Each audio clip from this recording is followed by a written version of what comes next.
Hi everyone and welcome to another video from Danka Praktik.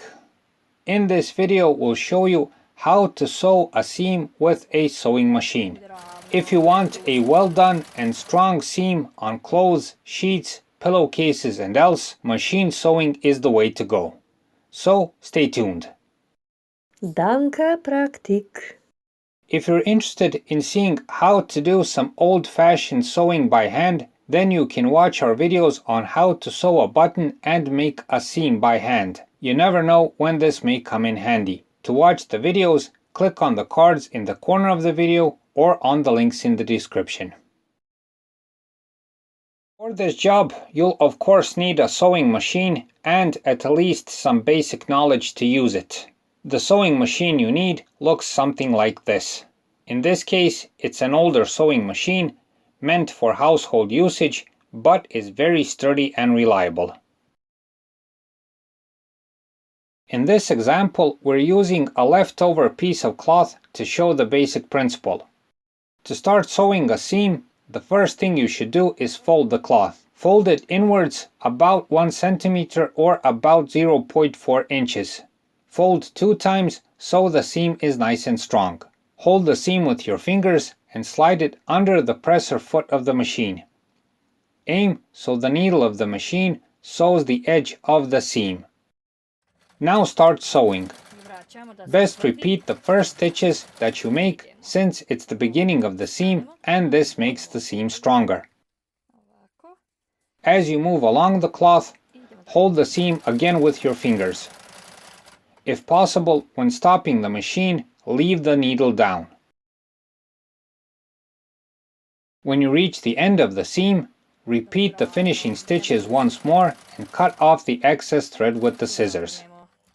And there you have it, you've made a nice, precise and strong seam.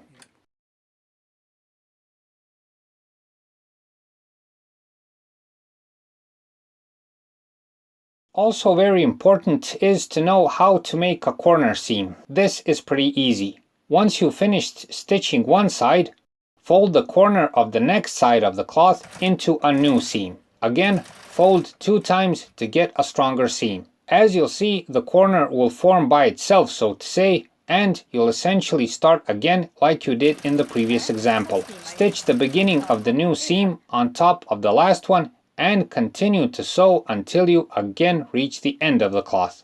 Now, here's one more way to finish a corner. This way may be more convenient as you can sew around the whole cloth without stopping. In this example, when you reach the corner, double fold the seam as usual, but this time just keep stitching over it. When you reach where the 2 seams overlap, you can move the machine needle manually to make a couple of more precise stitches.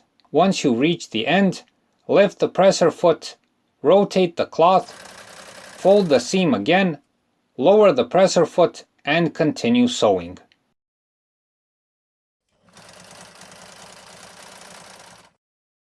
When you're finished, cut off the remaining threads with scissors. As you can see, this is the result. You can see the difference between 2 kinds of corners. You should have this detail in mind before beginning the job. Decide what suits you best before beginning. Once you're done, if you can, iron the seams. It will flatten them a bit and the whole job will look even better. So that's it for this time. We hope the video helps. Please like and subscribe. It's a huge help for what we're doing. Thanks for watching and thanks for your time.